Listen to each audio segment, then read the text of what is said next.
Here, I'm just going to kind of introduce things and then hand things over to Hannah. But I want to thank you all for being here. I also want to take a moment just to tell you how important what we're doing here is. We're not just trying to check a box that the diocese has forced us to do. This is a very important issue of keeping our people safe. I can't tell you how important it is for me, for y'all to understand how important this is to the church, and how important it is to me that we have an environment that is safe and is where folks, like Jesus said, don't hinder the little children from coming to me. And one of the big ways that we hinder our children from coming to Him is through abuse. And things have changed a lot over the years, especially with a lot of that's happened, as you all well know, in the Catholic Church. There were years of cover-ups. There were years of pastors or bishops covering for other church leaders who had been abusing children. And because of that, the landscape has completely changed. And the reason I bring that up to you is because I need you to know that in today's landscape, if there is an accusation that comes to me of anyone in this church who has acted in a way, and we're going to talk about those things today, that are in any way criminal abuse and misconduct, it is out of my hands. I will not be able to come to you and say, hey, this accusation's been made, and what do you have to say about it? I'm not allowed. I am by law required to pick up the phone, call the police, and tell them what accusation has been made. I am not allowed to be the one to determine whether it was legit or not. That I have to hand over to the police. It's a horrible place for me to be, but I understand it, where things have come now. But I need you all to know that. I need you to know that because it's going to seem like, well, David doesn't care. Like he doesn't, he didn't even care to find out if this was true. I don't have a choice. It's not my responsibility anymore to be the one to determine what's true and what's not. And I can see that it's a pendulum swing and maybe an overreaction, maybe, I don't know, to what's happened. But I can see how I'm not the expert. I don't know how to determine, and there's lots of reasons for that. I can tell you, I want to be able to minister to those who are not only the abused, but the abuser, that they would find repentance and coming back to the Lord. But if it happens in this church, I can't be the one to do that with the person who is accused of being the abuser. I will try to find pastoral care for that person from someone else, but there can be no at all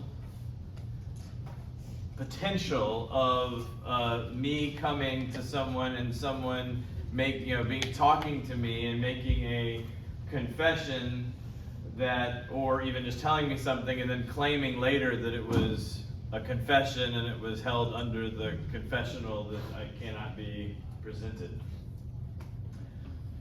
I don't say that to scare you, or maybe it should scare us all but in a right way, that we all have to be watching out for one another.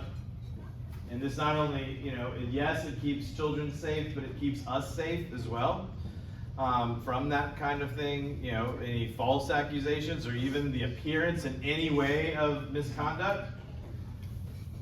And it's serious. I need you all to know it because my heart is pastoral, and it breaks my heart to think that I can't reach out to you if an accusation has been made to come to you one-on-one to talk about it. I'm frustrated by that, but it's the reality of the way things are, and I have to go with it. Nancy, did you want to add something? I want to add to that. I'm on the Diocesan Standing Committee, And part of our role is to be part of that investigation. And we heard all about this in the last day and a half when we were in Tallahassee for a joint leadership meeting. What he says is accurate. He can't do anything. He can't provide pastoral care. There's a process on the diocesan level to handle all that. And it may be, like David said, it's not fair in some respects because he can't provide stuff. But there's a process in place and we have to abide by that because we can't make judgments. We can't. It's somebody else has to do that, whether it's the police or whether it's our team that does those things. It really is. It's unfortunate, but I agree with David. His hands are tied. But you need to be aware very clearly. It was said in the meeting more than once. There is a process in place. You have to trust the process. It might not seem fair, but you have to trust the process. And I don't know, Hannah might be planning to bring this up, but no sooner had we had these debates and talk with our joint leadership meeting about these issues that Hannah's dad, Mike McDonald at Grace, gets the news that there was a major operation of trying to expose and make arrest of people soliciting underage. And one of the people has worshipped at, I don't know what their status officially is, but has been around Grace Anglican. Wasn't on staff, wasn't a clergy or a member of the staff, but was in their parish, and now he is in that situation of having to undergo this investigation and oversee finding out if there were any other people that were affected. And so this is real. All right, Hannah, your turn. Hold on, let me just say one other thing in terms of, like Nancy said, about letting the process work itself out. There have been 2 accusations in Bishop Alex's time as bishop that have been investigated, and both of them went away because they were not frivolous, but they just didn't have grounds, and one was, but another one was sort of a vindictive thing. But the investigation that happened as per it, as it should, and it said there's nothing here, just stop. And there was a little bit of I think even reprimand or counsel back to the person who made the accusation, like come on, knock this off. So trust the process. It does work. It's not like if you're accused, you're guilty, and that's it. It'll work. But if it's a criminal level, it is out of my hands. It goes to the police. That's it. Can you define that? Hannah's going to define that for us as we go. That's her job. But if it's a gray area, then I'm going to be forced to err on the side of caution. There's just been too many stories and too many realities of abuse that have happened that have been overlooked, or the abusee has not been believed, and that then it's uncovered all other kinds of things that have been going on that people either didn't see or they intentionally turned a blind eye to. Can I pray for us? Yeah. Please. Heavenly Father, thank you for your incredible love for us. We know that there is nothing that you want more than to keep our children safe.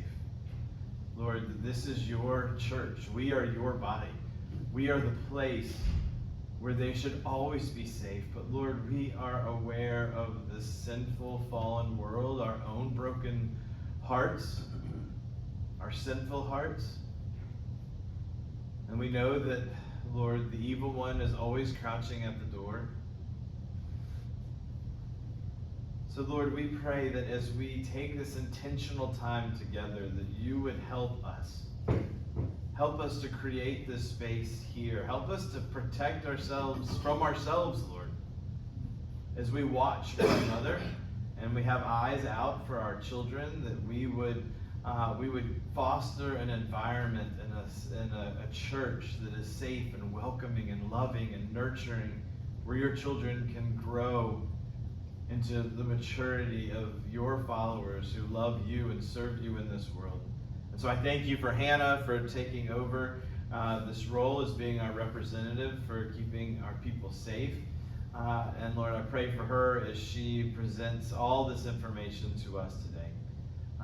Lord, may you be honored and glorified in it all. In Jesus' name. Amen. Amen. Well, that being said, I first want to start by saying thank you.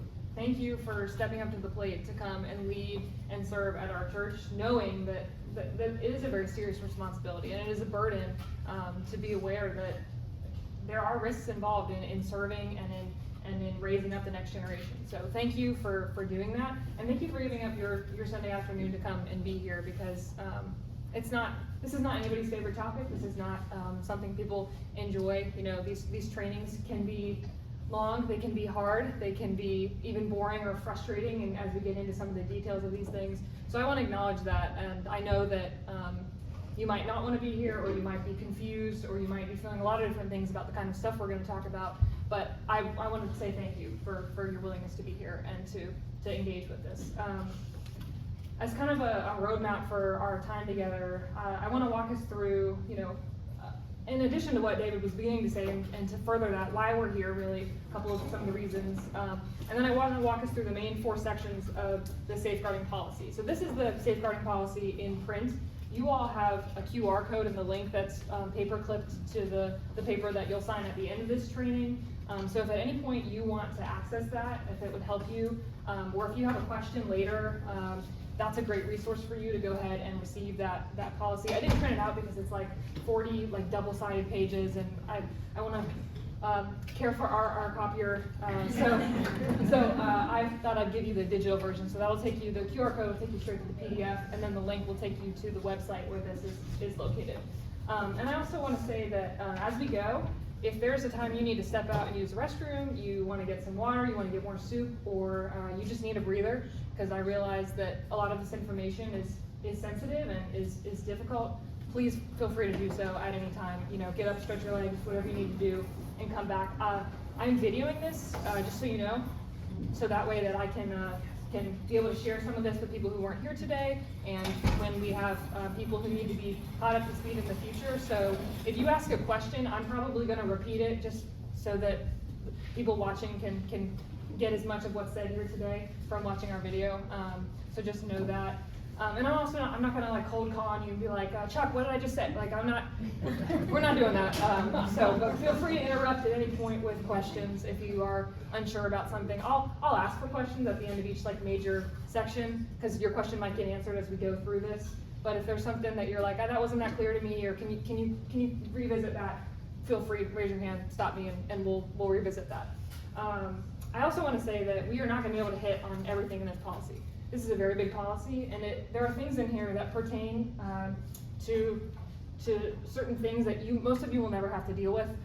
Some of the things in here are guidelines for our clergy and our pastors, and we'll touch on a few of those things, but some of them we won't be able to get to. And for the interest of time and for how much information I think we can realistically retain and process, we're not going to be able to hit on everything. So know that there are things in here that you might be like, oh, I had more of a question on that, or she didn't really touch on that.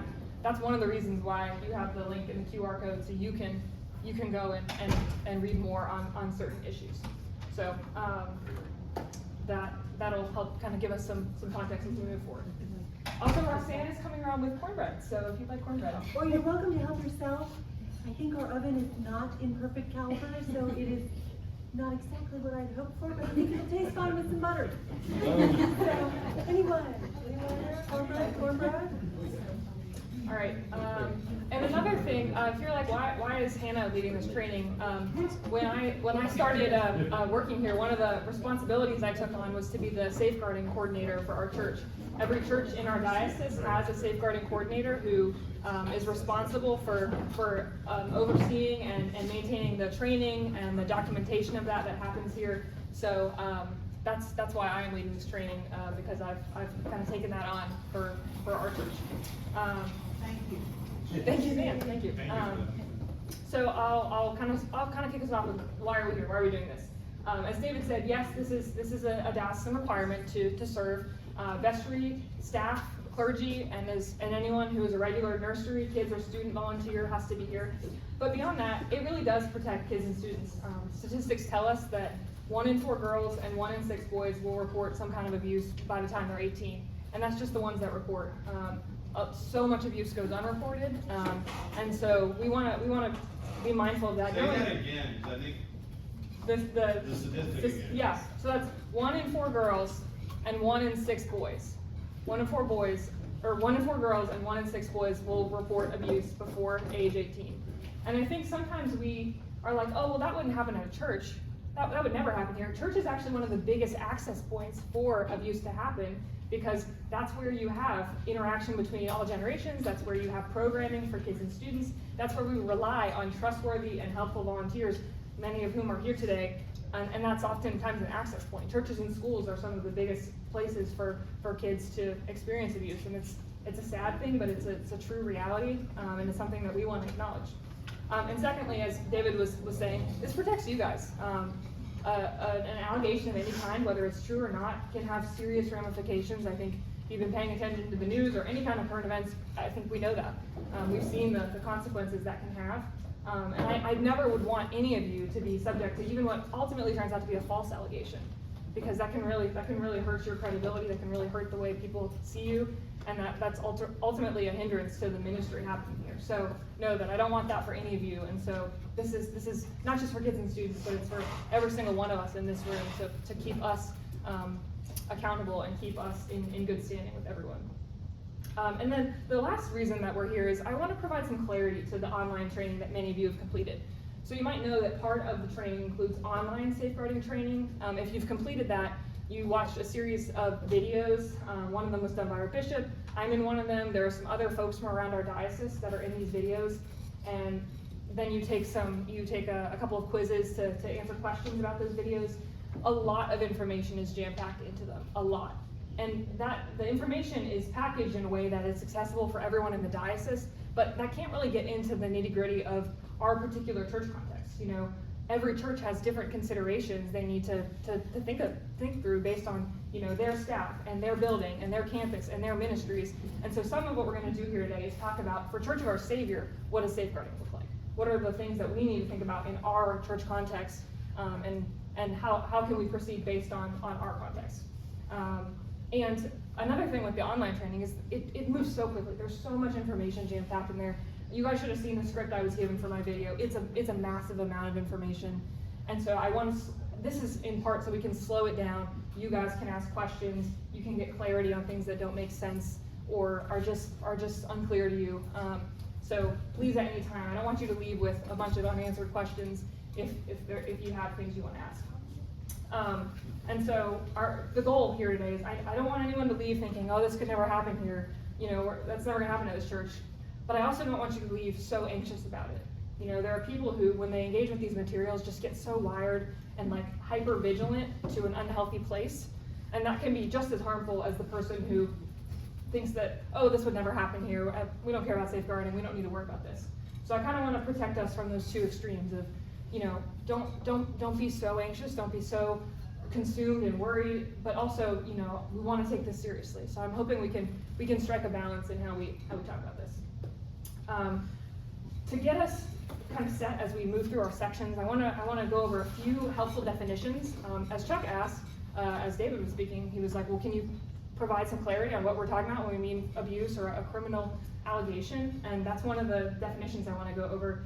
Like I said, there are many more things that are covered in the policy, some of which is definitions. The policy has a long list of definitions for basically every term that's used so that people understand. I just want to go over a couple that I think will really help us as we move through our training. And so the first definition is abuse. And I'm gonna read this definition, and before I read it, I want you to note that this is a very vague definition. It doesn't tell you what is and what is not abuse in every situation. It is intentionally vague because we recognize that abuse can look like a lot of things and can include a lot of things. So that being said, the definition of abuse is actions that include unwanted physical, sexual, psychological, or emotional that are intentionally taken to disadvantage another, including neglect. So that includes anything of physical, sexual, psychological, or emotional nature that are intentionally taken to disadvantage someone else, including neglect. And I want to note that that's not just the kind of textbook abuse that you think of. It's not just a physical thing. It can include emotional abuse. It can include financial abuse even, if there's a misappropriation of our funding on that is a type of abuse that would need to be reported. It's broader than just the kind of the image that comes to your head right when I say that. There are many things it includes. It also includes pastoral abuse, which we won't touch on a ton today, but that would be when a person uses their spiritual authority to coerce somebody else into behavior that would be inappropriate or is not something that would be appropriate for a pastor to do. So I want to say that, noting that abuse can occur between two adults, between two minors, between an adult and a minor. It's not just kids that we're talking about. While we are primarily going to focus on ages 0 through 18 as we talk about safeguarding, this is something that can impact anybody, can occur between any number of individuals, and I want to note that. Also, I mentioned that abuse can occur between two minors because peer abuse is something that happens that I think a lot of times we're not thinking of, but in reality, a lot of abusers will target their first victim around age 13. That's a pattern that will begin in their teenage years, actually. And so that's why churches in particular need to be careful, because when you have lots of kids interacting, lots of kids hanging out, spending time together, developing friendships, when there's not proper supervision, that provides an opportunity for peer abuse to occur. Because that's when a teenager who is beginning a lifetime pattern of abuse can begin to target a victim of their peers. So I just want to point out, abuse is very broad, and that does mean that there are going to be gray areas. There are going to be times where we're not sure if this or that is abuse. And I want to say that means that it's a blessing that it's not up to David or myself to decide who did what. It's a blessing that it is not on us to decide who's guilty and who's innocent, because it's complicated. And there's a lot of factors we have to consider. And so I think it's actually really helpful that there's this system, even though it might be frustrating, even though in some ways it might be overreaching.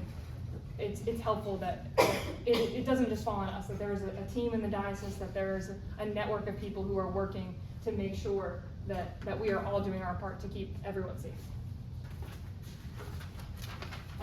So the next definition that I want to talk about is grooming, because grooming is kind of the pattern that a lot of times abuse can take. And now grooming would typically be a situation where you have an adult who's trying to target a minor, not always, but often.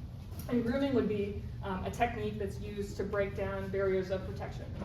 So abusers will use this technique to gain trust with whoever they're targeting. So they're going to continually test boundaries in such a way that inappropriate behavior can slowly can creep into the relationship. It's kind of a long game, is how I would describe it. It's not just a one interaction and that's the abuse. It's been a pattern of events growing and growing and growing so that they can finally abuse their victim. And so this is usually gaining access through trust. They might target a particular type of person as a victim, and then they'll slowly erode boundaries and methods to keep the victim quiet. And the reason I bring up grooming is because unfortunately grooming usually looks like a really invested and caring leader. It usually looks like most of us in here who are genuinely interested in raising up our kids and our students. That's why we're often very surprised when we hear about an allegation against somebody we thought was just this amazing stand-up man or woman. Like, it's often kind of a surprise to us, because that's often what grooming looks like. That's how they win the trust of the parents. That's how they win the trust of the child involved. And it's a sad thing, but it's one of the reasons that we often don't see the abuse that happens in our churches and in schools and everywhere that happens. Is because it's hard to recognize. It's really hard to recognize. And so part of why we have some of the procedures and the policies that we'll talk about is to make it hard for those who wish to harm children to abuse them. Because if you really are that trustworthy and likable leader that's trying to invest in kids, you're not going to take advantage of that. You're not looking for ways to exploit that. And so some of the things that we're going to ask you to consider as you lead and as you interact with kids and students here is meant to protect against anyone who might come in here and try to groom children, whether we know about it or not. So it's trying to protect against that. And then the last definition I want to point out is the safeguarding team. So David was mentioning this. This is the diocesan team that's drawn from psychologists, from counselors, attorneys, and members of the clergy, and other people that the bishop appoints to oversee policies and procedures regarding misconduct or abuse in the diocese.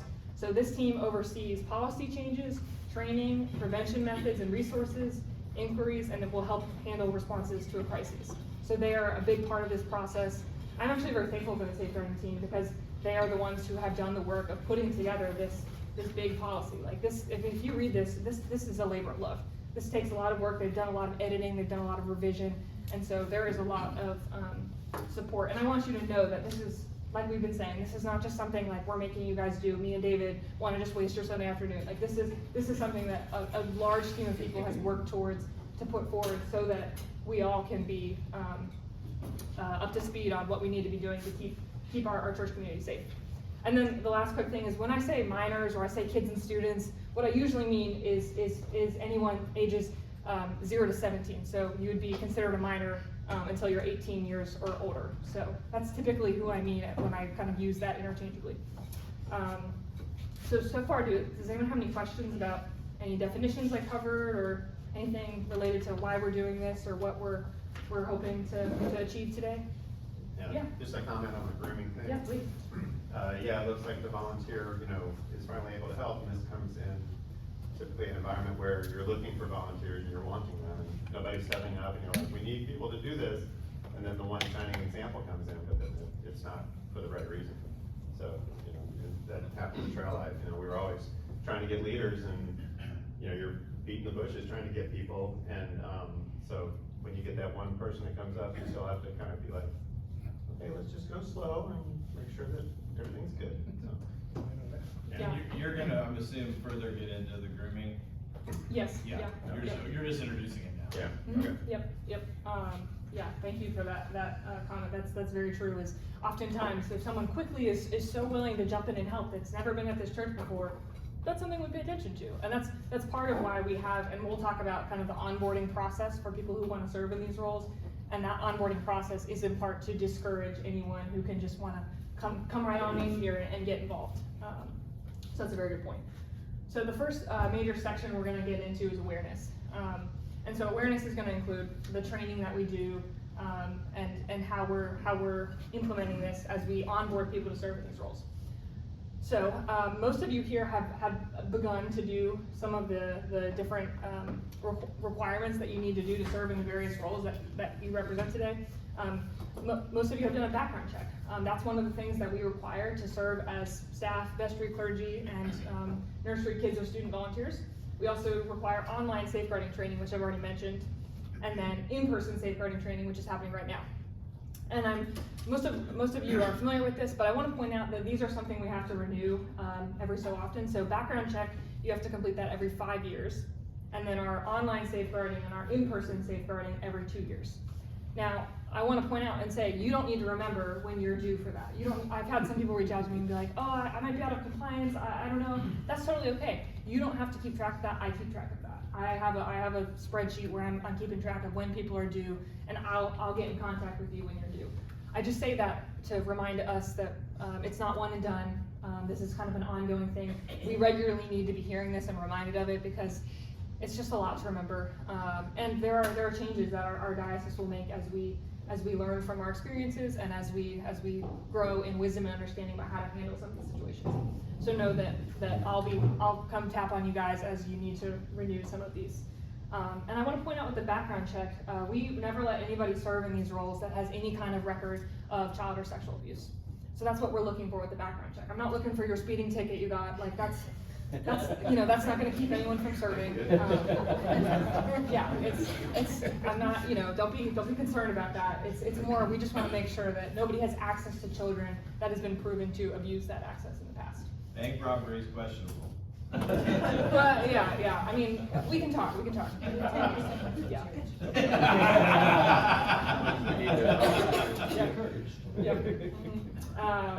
Was that an invitation? The only people I don't keep a record for is our clergy. The diocese keeps those records, which is good because it's further accountability. That would be kind of a conflict of interest for me to keep records with my boss. It's a healthy thing that our diocese is involved in keeping those records. We also undergo a much bigger background. The Oxford one is much more detailed. Yes, absolutely. Clergy are held to an even higher standard as part of this training. I've heard that they're looking to expand the online safeguarding training in a way that would be a little more comprehensive, maybe even eliminate the need to have in-person safeguarding training. I'm not sure about that, but I want to point out with the online platform that it still has some kinks. Some of you might know that we used to use Ministry Safe, which was this outside company that we would watch their videos and take quizzes through them, but unfortunately in the last year they like tripled their prices.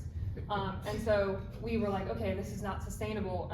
And so we were very blessed to have a super gifted guy, Sam Horowitz, who worked to kind of pioneer the diocese's own online module and training system. The benefit of that is that you get to hear from faces that you might actually know, people that really are in our diocese, which is cool. I will say though that it's still a new system. They're still working it out.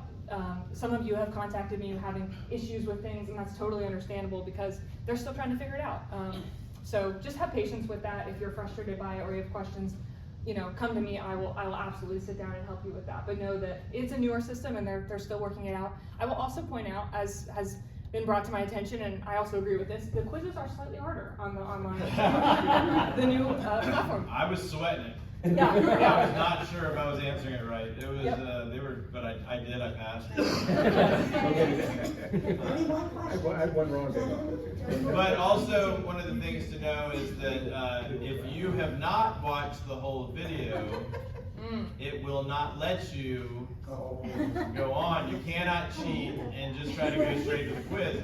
And by the way, I wouldn't recommend trying, it won't let you, but if you did, these questions have not been asked in such a general way as the old ones were.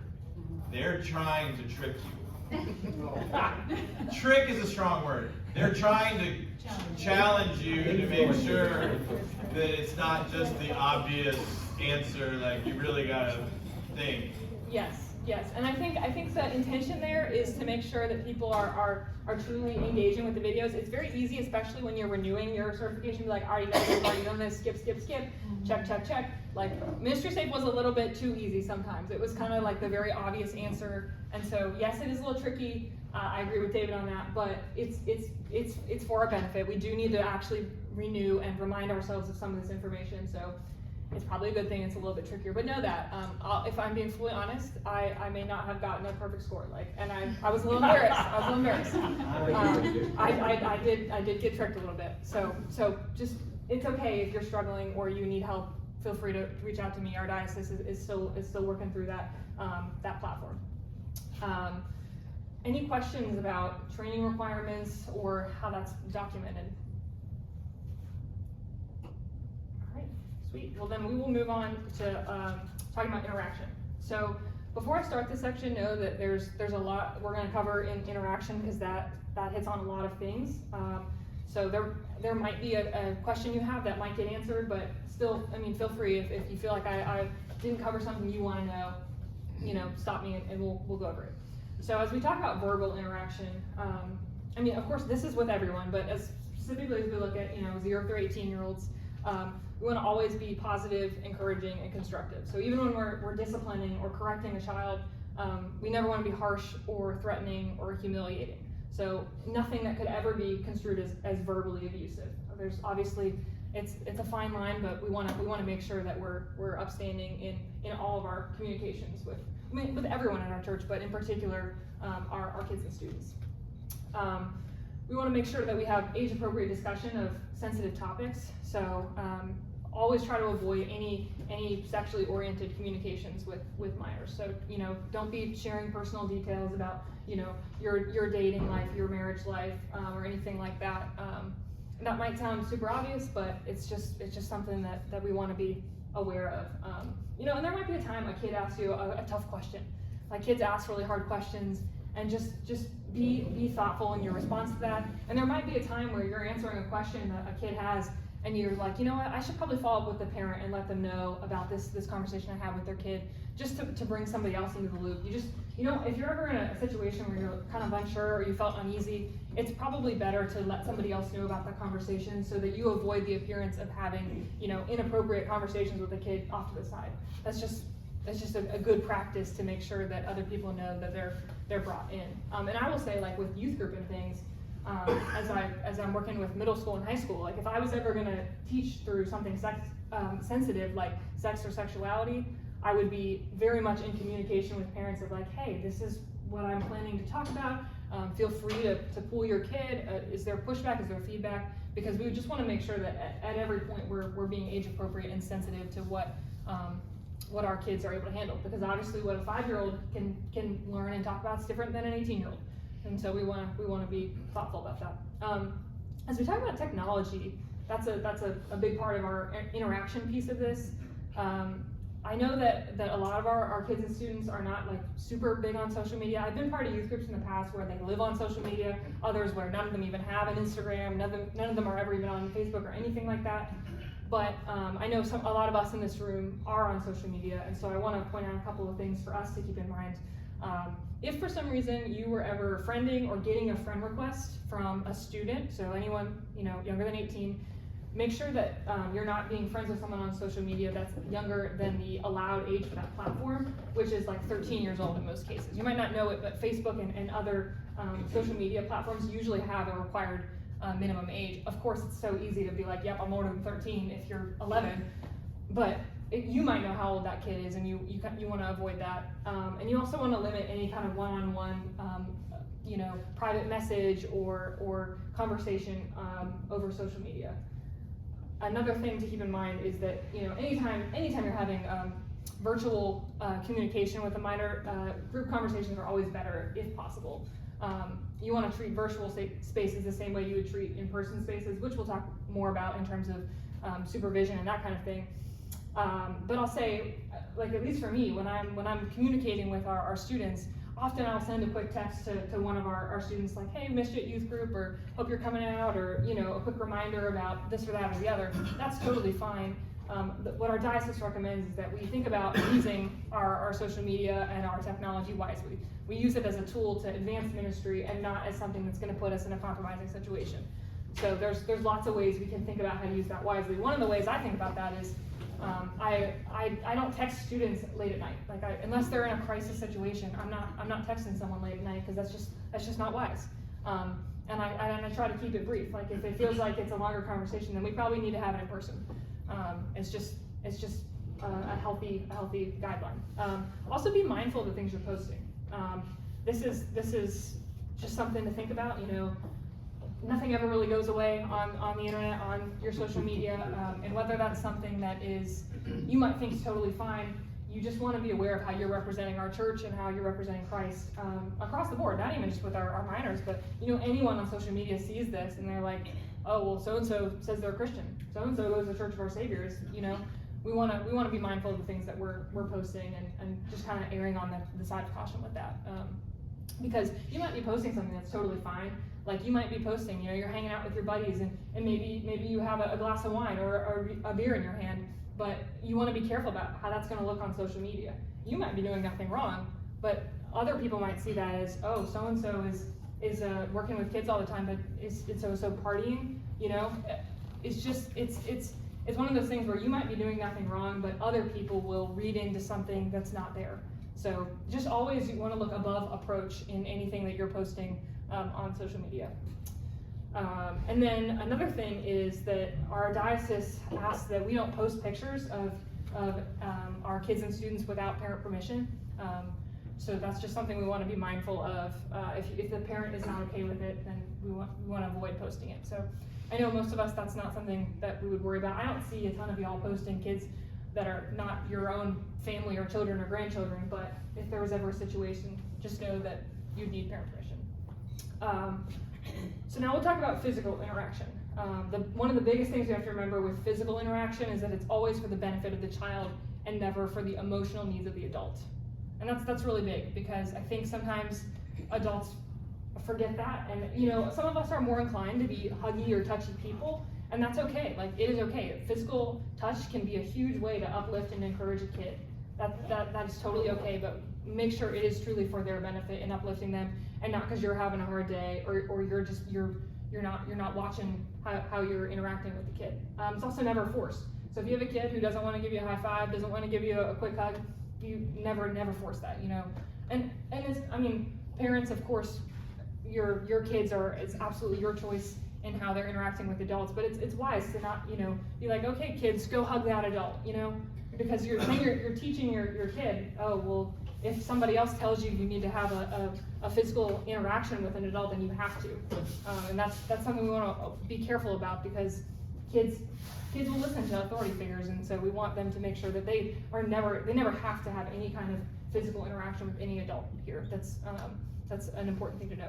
And then, of course, with physical interaction, we want to always be in an observable place. It's super easy for any kind of interaction to be construed as inappropriate or beyond what's acceptable if other people aren't around for many reasons. So that's an important thing to note.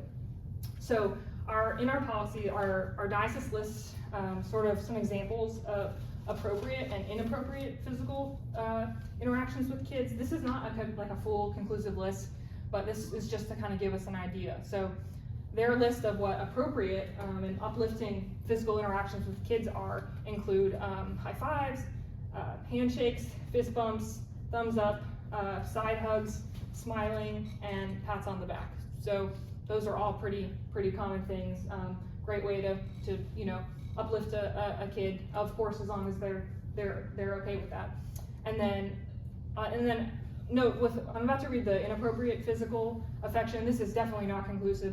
These are more of the things that are gray area type things. These are more of the things that you might not even realize we want to steer away from. And I'll come back and elaborate some of these. But the list that they've given would include wrestling, tickling, sitting in laps, with the exception of nursery age kids, which for us, nursery is 0 through 4. So 5-year-olds and up, we want to avoid sitting in laps. Kissing in any form, full frontal hugs, commenting on children's bodies, and forcing unwanted affection. So to revisit a few of those that I think might be confusing, or you're like, well, I don't understand what's wrong with that. With the sitting in laps, oftentimes, when you're consoling a child who's really upset, like, it's a natural thing to want to kind of pull them into your lap. And that's a great thing with nursery, but as they get older, it starts to get kind of weird. It kind of looks inappropriate, even if it's not. And so if I see a lot with our kids ministry time. Sometimes I think when we're trying to discipline or corral a rowdy kid, it's just like the natural instinct you have. But we want to avoid that, because it can be construed as inappropriate, or can look a certain way that it's not. With kissing of any form, you might be like, well, that's obvious. I'm not going to kiss a child. Well, in the nursery, it might be a natural instinct as you're holding a child to want to kiss them on the forehead. Like, that's a supernatural thing. It's like almost instinctual when you hold a cute little baby, But that's something we want to avoid, unfortunately, because of how it can look and what it can become. And so you want to try to fight that instinct if you can. When it comes what about biting babies? Well, that did, Not to get political. Biting babies? That didn't make the list, but probably not. That was a bad joke. So hugs is a tricky one, I'll say. Oftentimes kids will come run up and hug you. I'm not saying push them off. That is absolutely not what you want to do. You just want to make sure that when you are hugging a kid, that it's brief, it's not like too intimate or personal, and it's limited. The diocese recommends a side hug, or what's called an A-frame hug, where you're kind of like, you're not like leaving room for the Holy Ghost. Yes. Absolutely. Pass interference. Yes, absolutely. But I recognize that there's times where you're just not going to be able to enforce that. Like when I'm a camp counselor, I'm not going to tell like a sweet high school girl that she can't come up and thank me. Like, it's already happening before I think, oh, we're probably not. Oh, this is probably too much of a hug. Like, it's one of those things in church ministry. You just want to be mindful that you're not initiating hugs that are too long or look weird or inappropriate. So just keep that in mind. And then commenting on children's bodies.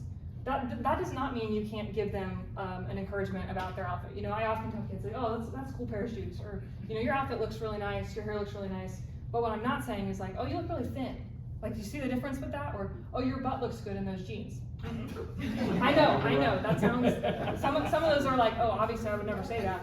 But I'm not saying you can't encourage kids and students, because that feels nice when you're like, oh, you notice my outfit. That's a huge thing for kids who are trying to figure out, who they are and what they're wearing and what they want to look like. You just want to make sure the comment is about their appearance in a positive way, and it's not about their body. That's where it can get inappropriate. And I will say, and I think David touched on this as he was introing us, there are some things that were appropriate in past times. There are generational differences now. Patting on the butt, right? Yeah, That kind of thing. yeah, that would be an example for sure. You know, there are just things that no longer are acceptable because they've gotten out of hand, or people have taken things too far, or they've made kids really uncomfortable.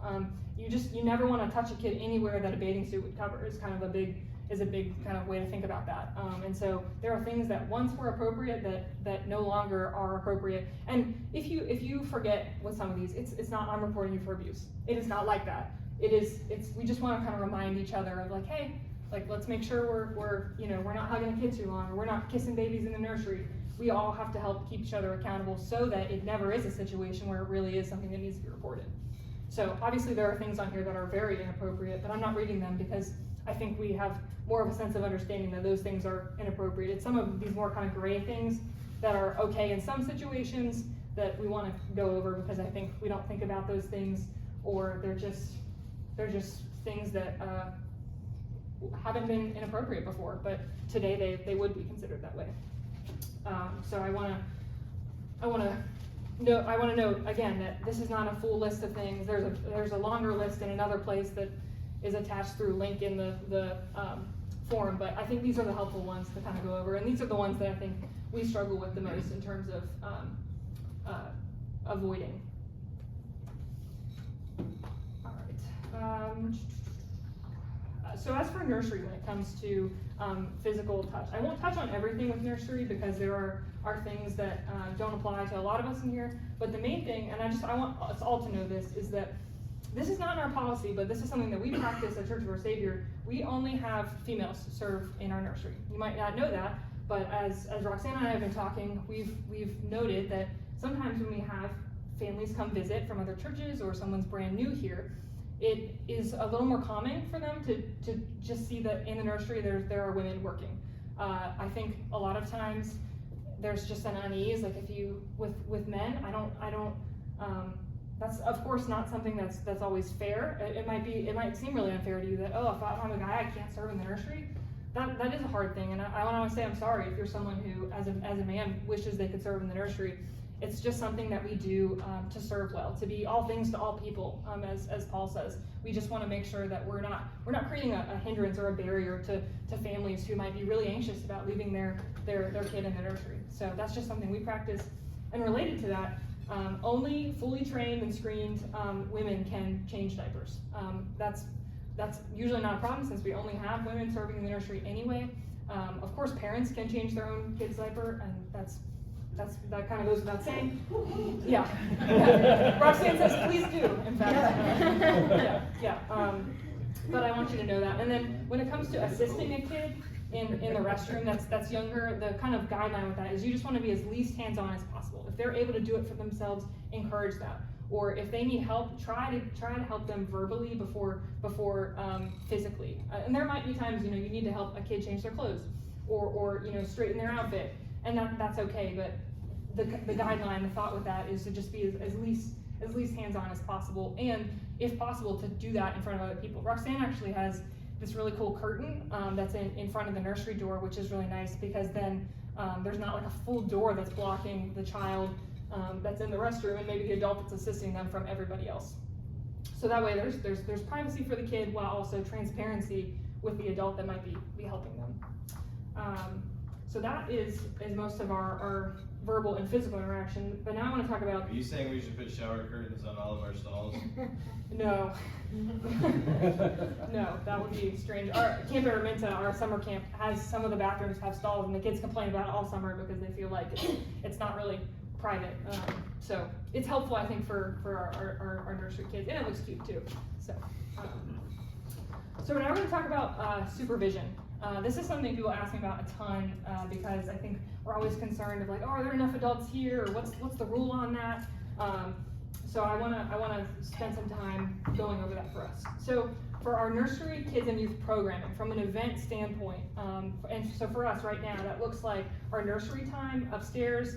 That looks like our kids' time when they go out during the sermon, and that looks like youth group. Those are kind of the big three programming things that we do right now for our nursery, kids, and youth. Those events need at least 2 adults that are screened and trained that are there and are present the whole time. And I'll note, the policy actually has an allowance that one of those adults in a pinch does not have to be fully screened and trained. You might not know this. If there was ever a time where you say Gracie was supposed to have someone help her and the volunteer couldn't come, and let's pretend there were no one else was here this Sunday that had been through the training, she could pull in somebody who hasn't been trained before to help her. The rule with that is they can't be the lead person and it can't be a regular thing. What's cool about this is it helps when you're in a tough spot, and it also helps when you have someone who might want to kind of get a feel for if they would like to serve in the nursery or with the kids or with youth group, if that was ever a reality. So I want to note that as long as it's not a regular thing, and as long as they're not the lead person, our policy does allow for that second person to not be fully screened and trained. However, ideally, both of them would be screened and trained. And ideally, 2 is the minimum, but of course, it's always helpful to have an extra set of hands, especially, with kids in nursery. Sometimes you need more than 2. So I want to point that out. But that's like programming events. That is not kids playing on the playground after church. That is not things that fall outside of program event type things. Outside of program event type things, you just need kids to be supervised. So basically what that means is if all the kids run out to the playground, at least one adult needs to be out there with them. And we're actually pretty good about that, I will say. I've noticed that as kids run out, whether it's a parent or it's myself or a Trey or somebody, like we've been pretty good about an adult should probably go out with them. And so no. So what I'm saying is because that's not an event, that's not a program, that's kind of fellowship time for us. Only one adult needs to be out there. The rule with that is you just never want to be alone with the kid. That's the key thing. So when I'm out, with kids, or I'm with, David's kids in the youth room, that's fine because it's not just me with one other kid. There can never be a he said, she said situation because it's the rule of 3 is being practiced. So the rule of 3 is what the diocese recommends for situations where it's not an event or it's kind of the other adult had to leave. You just never want to be alone with the kids. You want to be in groups of 3 or more is kind of the thought. Yeah. So if you're out on the playground and you're not the parent that has the last child there, then you should not be out on the playground with that last child. You come back into the building to find who that child belongs to. Yes, that is exactly what that means. If as kids are leaving and you are, suddenly it's me and one other kid that's not my child, you want to encourage them to let's come back into the fellowship hall. Let's come back into where we're in view of people, because as you know, our Gaga ball pit and playground are kind of out of view of the patio. They're pretty far back there. You can't really see what's going on back there. So that's an important thing to note. But we also can't have kids completely out of view of us for an extended period of time, such as hanging out on the playground for lots of reasons, for their own safety and making sure that they're accounted for and safe. With my trailing group, I always have at least 2, sometimes 3 or 4 of the adults. Yeah, and you can of course have more than the minimum amount required. And then, if somebody gets hurt, and all that kind of thing, things happen. Yeah, and there might be a situation where you want to tap on another adult to come help you, or to, hey, will you come out with me? Or there are times like that where you might need to just bring somebody else into it. But know that when we're all in the fellowship hall, there are going to be kids running around and going to the bathroom, getting things. That's okay. That's not oh my gosh, how many adults are in here and where is everybody? It's just generally we want to make sure that kids are not unsupervised and you're never alone with a kid. That's not your own child is the kind of conventional wisdom to follow on this. For bathrooms, as we think about supervision, most of the bathrooms here, not all, but most of the bathrooms here are kind of single stall, which is helpful in that, a kid can go use the bathroom by themselves. That's not a problem supervision wise. I know like upstairs it's really helpful. One of the bathrooms is like 2 feet away from one of the doors out of the kid's classroom. So it's really easy to have a kid go to the bathroom because you don't need to send 2 other people with him or her because the kid can just go use the bathroom and it's not a supervision issue. However, if for some reason and this actually happened a couple Sundays ago, as we were coming down from the kids' time, I had 2 girls who wanted to use the bathroom. My first instinct was like, oh yeah, you go ahead. And then I realized I needed to go with them because I was sending them to this bathroom, which has stalls. The bathrooms over there that have stalls, that's a time where you can't just have 1 or 2 kids go. You want to make sure that it's at least a group of 3. And that's because bathrooms are a huge place where peer abuse happens, or abuse in general, but peer abuse in particular. So you don't necessarily need to be all the way in there with them. Something we do at camp a lot is just have a leader who kind of like has their foot in the door. So I'm kind of there, but I'm not, it's not a weird thing. And I can have maybe my eyes on other kids that I'm trying to watch at the same time.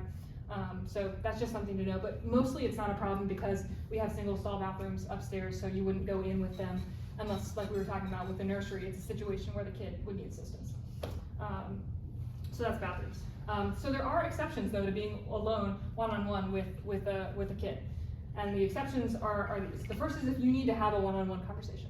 There are especially going to be times where you do need to have a one-on-one conversation with a kid. This happens a lot with our youth age kids, with our middle high schoolers, because sometimes they have personal things that they want to seek out guidance, and they want to confide in a trusted leader. And so what you want to do in that kind of situation, if you have a kid that's like, hey, can I talk to you for a second? I'd love to just speak with just you. You want to let your other leaders know, hey, this kid wants to have a conversation with me. First thing you want to do is bring another adult into that so they know you're having the conversation.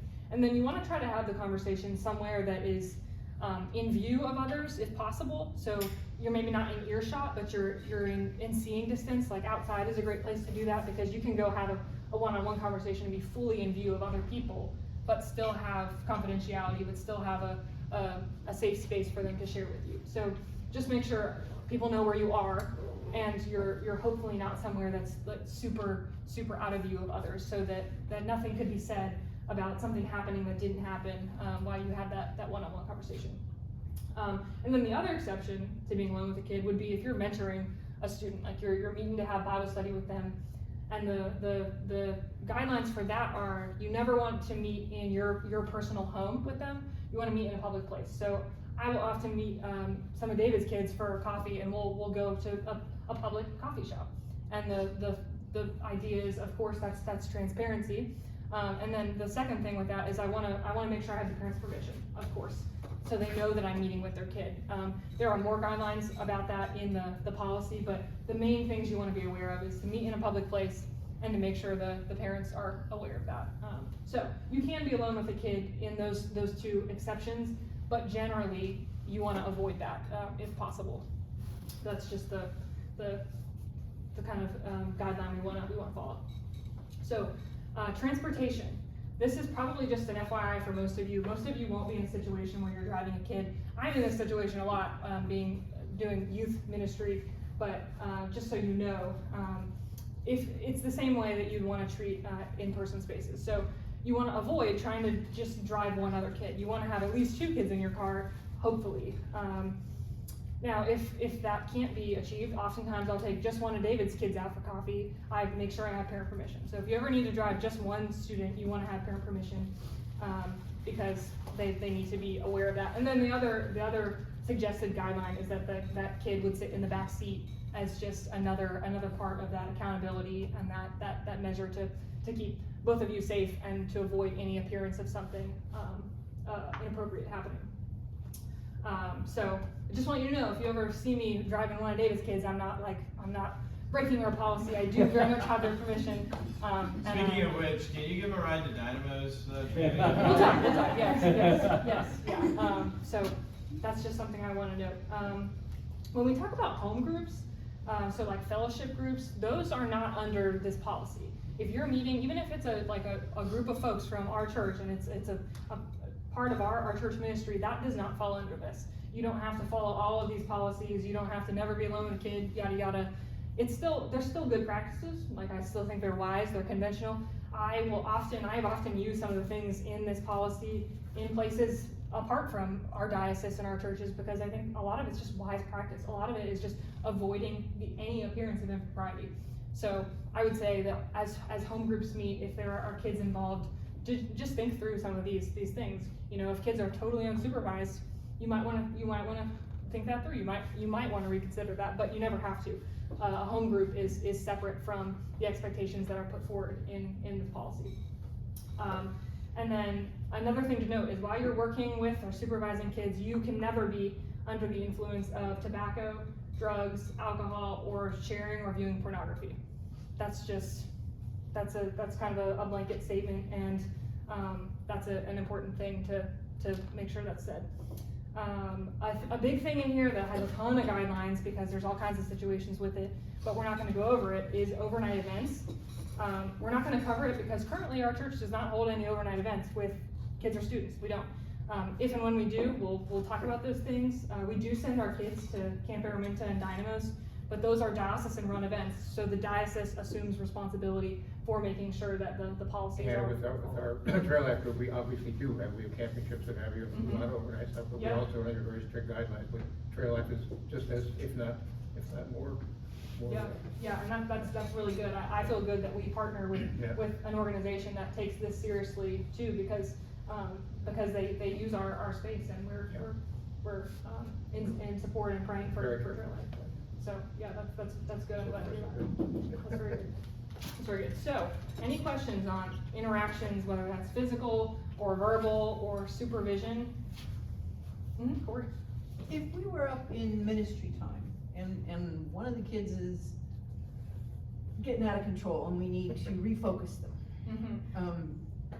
if I need to take one aside to talk to him, I mean, step out and close the door, or step out, leave the door open? I mean, that kind of thing, if you're gonna. Sure. So, and I'm gonna add another thing that you didn't ask because I forgot to say it. It is totally okay to, separate two kids who are maybe wrestling or tussling. You just never wanna, use any kind of physical discipline. So you never wanna hit or spank a kid. That's another thing that is totally off limits. No, I just meant verbally. Yes, but I wouldn't say that for for your question, Corey, if you needed to pull a kid to the side, the kids room is big enough that you might be able to have a conversation with them in the room, but if you felt like you didn't, I know we are in process of getting door stops on our doors, so that might be a time to kind of prop the door slightly open so that you're visible, but if you step out in the hallway, you're out of earshot. So that's that would be a good idea, if possible, to kind of pull them into the hallway where maybe the other leaders can see you, but you're able to have a private. Oh, they do. Okay, good. I wasn't sure. I didn't want to tell you the door stop if they don't have it. And you have the nursery right there, so there's lots of eyes. So Yes. So that's a great question. Yeah, Paul. So there's actually been some discussions that we have rambunctious kids that are with us? News to me, okay. Come on, Doc, you know better. Whose kid would be Exactly. It's me. Yes. So, you might need to be intervening in a situation where kids need to be like, all right, guys, we're gonna stop wrestling, and you might need to pull them apart. But beyond that, that should be the extent of that. Yes. Yeah. Any other questions? Okay. Well, we will start talking about reporting. So this will touch back and reach into some details that David was beginning to kind of share about as we began our time. I want to say before we get into this section, there are a lot of questions and anxiety around reporting. That's the biggest place I think people feel really uneasy. They feel really worried. They wonder, well, what's expected of me? What am I supposed to do? How do I handle this? I want you to know that if there's only one thing that you remember from this section, it's that you never keep allegations or suspicions of abuse secret. That's the biggest thing I want you to remember. There are going to be things that you won't remember from this training, and that's okay. I just want to make you aware of them. But the biggest thing to remember is that you have a responsibility to never keep that secret. You always want to bring that to the light. So that's kind of the big overarching message of all we talk about when it comes to reporting. But I just want to say that now as we get into this. So. If a kid comes to you and says, hey, if I tell you a secret, will you promise to keep it? And I'm bringing this phrase up because this is often how a kid will kind of preamble them disclosing a situation of abuse to you. Because, kids are uneasy. I've had kids say those words to me and then tell me something not serious at all, and it's not abuse, so I'm like, okay, well, I can breathe. But just so you know, you might have a kid say, hey, if I tell you a secret, will you promise to keep it? And what you want to say in that situation is, there are some things I cannot keep secret. If you're hurting someone or you're being hurt by someone, if you're in any danger, I need you to trust me that I'm gonna get you the help you need. I'm gonna involve other people in this to get you the help you need. But I'm gonna act in your best interest. I'm gonna care for you. And if you say that to a kid, they will probably still tell you. If they already took the step to come up to you and approach you about this, they're probably still gonna tell you. Now, you might not get that kind of heads up. You might have a kid who just like, boom, tells you whatever's happened to them, whatever they're experiencing. And even if you're totally shocked, even if you're like, oh my goodness, you don't want to show that. As best as you can, remain calm. As best as you can, listen and don't react in any kind of inflammatory way. Don't react in a big way. You want to react as if they told you something very, very normal, because you don't want to alarm or frighten the kid at all. And you want to listen carefully. You're not playing the judge. You're not deciding if what they brought to you really happened. You're not deciding if someone is innocent or guilty or anything like that. But you do need to hear them out, and you do need to gently collect details of what they're sharing. You want to get the who, what, when, and where of the story so that you're able to report. And so the way to do this is, as they're sharing, when they finish speaking, you can say, well, okay, so what happened next? Or is there anything else you'd like to tell me? Those are good, gentle questions to keep the conversation going long enough for you to get some of the basic details. You don't need to grill them on everything, and you want to avoid any question that is shaming or blaming at all. So you never want to say something like, well, why did you do that? Or what were you wearing? Or anything like that that would imply any fault of the person who's bringing this abuse to you. You just want to make sure that they don't feel judged by you, they don't feel shamed by you in any way. You want to make sure that they feel like you fully believe them, because that can really harm a child if they feel like they've taken this big step to bring to the light what's going on, and you shut them down. So it's really important that you react in a calm way, and you gather the details to be able to report. Because once you report, you're going to have to share information like, okay, well, when did this happen? Where did this happen? Who was involved? Those kinds of things you'll need to be able to gather so that you can report. So after that happens, after you gather those details, and I'll pause and say that it might not be a situation where you're having a conversation and that's how you learn of the abuse. It might be you see something. It might be you hear it secondhand. It might be any number of ways. You might be lacking details. That's okay. You still need to go and report. So it could happen in any number of different ways. But after you suspect abuse or you hear an allegation of abuse, you need to try to report that the same day that you hear. So if you hear that Sunday morning during the kids' sermon, I would start taking steps to report that before you leave church. If you hear that at youth group, you would take steps to report that before you leave that night, because we want to respond in a timely manner, knowing that it could be a situation that is serious in that the time frame really matters. There might be they're going home to the adult who is abusing them or hurting them, and you need to intervene as soon as possible. Of course, all abuse is serious, but some of it is on a time frame that must be acted upon to even save the life of a child. It could be dependent on the timing of the reporting too. So you want to be timely. And there are 3 main places that you need to report. And before I say this, know that you don't need to remember all these steps. If you just by taking step 1 that I'm about to tell you, this step 1 will help you take the other steps. And that's good. So step 1 is that you need to report to David, to the rector. Now, our policy would tell you to immediately call the police. And I'm not saying don't do that. What I am saying is there might be a situation where you're like, I don't know if this is a call of police. I do know there's something off here. I do know that I'm unsure. It might even be a situation where you're like, I'm not sure this is abuse. That's why you want to talk to David, because he will help you. It's not on your shoulders. It's not on his shoulders. It's not on any of our shoulders to decide who is innocent and who is guilty. It is on our shoulders to bring it to the light and to report. And so regardless of whether you call the police first or you come to David first, coming to the rector is one of the steps you have to take anyway. So if you're unsure, it's wise, just come to David and he will help walk you through the following steps. So the only time you would not come to David is if the allegation was against David. That's kind of obvious. But otherwise you would come to David and he will tell you, okay, we'll have you reported. Oh, yep. Mm-hmm.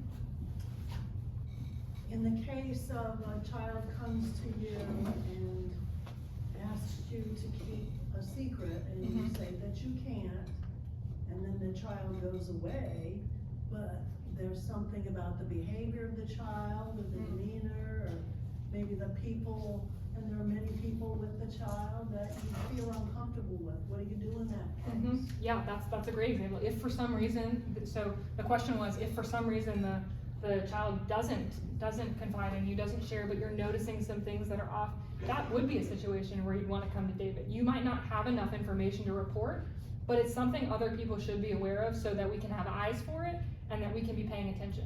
Because it might turn out that we don't have enough information to report today, but we might see something in the next week. There might be an interaction. The child might finally come forward soon, and so we want to start gathering any information and paying attention.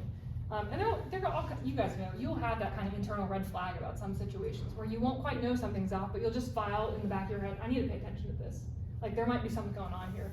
And so that's part of why you want to come to David, because he should be aware of that, and then he might have context you don't have to the story. He might know something about the family or back home that will kind of help you as you assess. So that's why I say, even if you're not sure there's something to be reported, it's better to bring David into the light. It's better to bring other people in so that we can proceed with wisdom in discerning what needs to happen. And discernment often with these things happens best with another person, because there are things that we won't be able to know. So that's a fantastic question. So when you come to David, he's going to ask you, okay, well, have you reported to the diocese? So the diocese is going to get you in touch with our safeguarding team. And that is where they will step in and help us in this process. If you have been in our youth room on your way out, you will see this poster that is on the wall. This poster is the way to report in our diocese. It has the QR code, it has the phone number and the email. And I mean,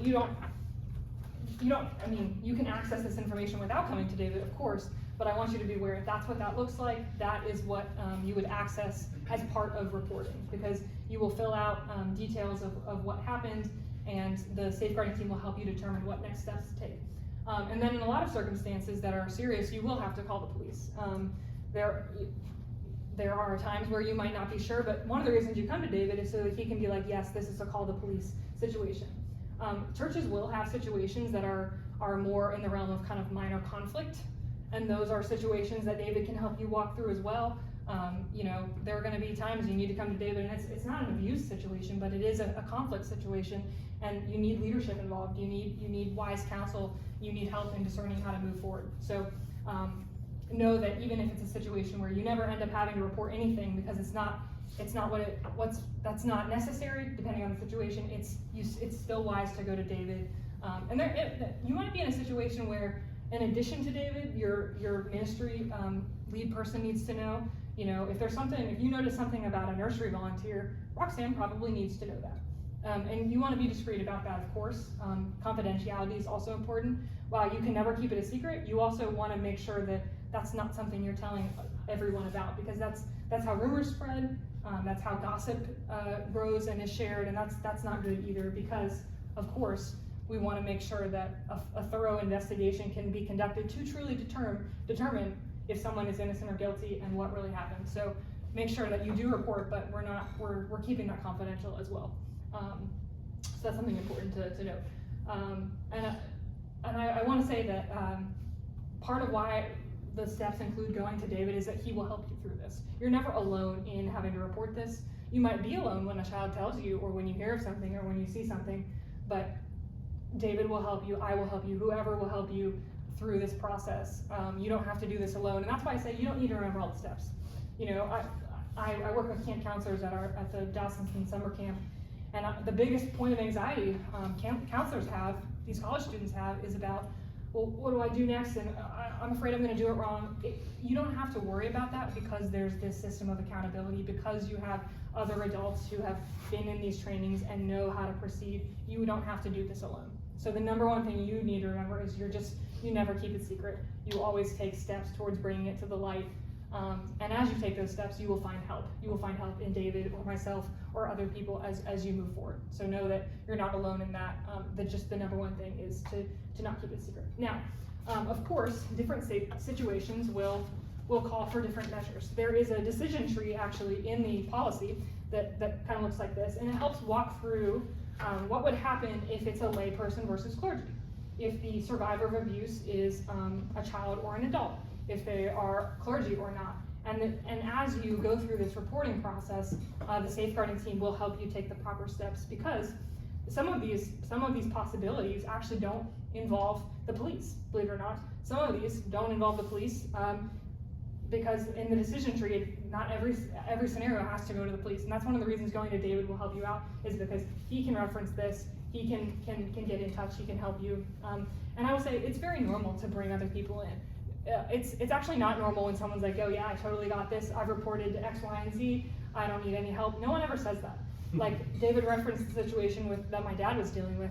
He told me, he was like, you know, I was actually really grateful to be at this diocesan council meeting, because I was able to touch base with the bishop. I was able to touch base with some of the folks that work on the safeguarding team and get their advice about how do I handle this. Even rectors need guidance, even they need the reminder and the help of how to do this, because it's hard and we don't want to get it wrong. And when we do it, it does have consequences. So know that you're not alone in this, and there's help. And every situation will be handled slightly differently, and that's part of why it's complicated. So don't be afraid of doing the wrong thing. As long as you're bringing it into the light, you're doing the right thing, is what I want to encourage you in. And then the last thing I want to reiterate with reporting, David said this, but I want to reiterate it. It is out of any of our hands. Like, if abuse is reported, it's out of David's hands, it's out of my hands, and that's a good thing. That's a healthy thing. That's how churches get into trouble, is when they try to resolve or brush under the rug situations of abuse, because then true justice is often not done, and the person committing the abuse is often the person that is protected, and that's not good. We want to protect our kids and students. So know that it really does go beyond just our church and our leadership, and that's for the good and the safety of our community. So any questions about reporting? What about peer abuse? In terms of, should you report it? Yeah. Yes. Yeah. So if you saw, I mean, you might see it. You might see a student acting inappropriately with another student. That might be how, or a student might come to you and say this is happening. That is also something that needs to be reported, because the diocese needs to be aware of that, and we need to care for both parties need to be cared for, of course, both the abuser and the survivor in that situation. But yes, abuse can include, as I said earlier, 2 minors, and that is also a situation that needs to be reported. Yep. Yeah, that's a good clarifying question, and it does happen. It absolutely does happen. Do you draw a line between brother abusing his little sister? So no. Because I mean, the attention pump. I mean, You know, yeah, because siblings fight. the siblings fight. Yeah. You know, that's not necessarily abuse. Yes, exactly, and that's why these situations are gray and they're hard to deal with, you know, and that's why context matters. That's why bringing someone like David into it matters, or other people who can provide context to the situation. We had an incident just last week with my trail life group. A little boy, he and his brother were wrestling and fighting when one kid was saying this kid crying. Oh, okay, so crying. And I picked the kid up, and there's daddy right there. I said, come here, take care of this one, you know. But they said, well, they do it all the time. I said, well, please not here. Sure, and like Chris said, there are times where due diligence is done, steps are taken, and it's found that nothing's going on. Like, everything's okay, like it's dismissed. So there might be a situation where you're not sure, and that would be a time to gather more information, bring David into it. He will help you discern next steps that need to be taken. But yeah, I mean, of course, abuse can still happen between 2 siblings. I mean, yes, siblings fight, but I mean, there are many cases documented of one sibling abusing another. So that's a good question. Any others?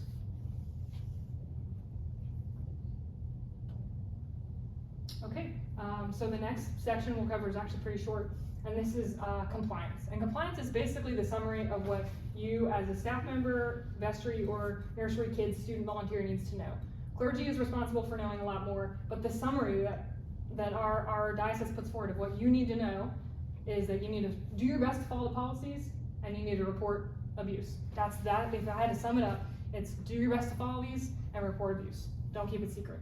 That's the main thing that you're responsible for.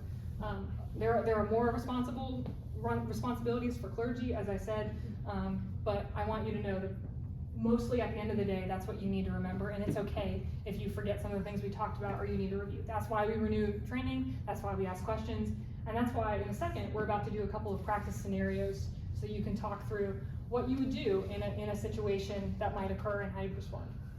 But before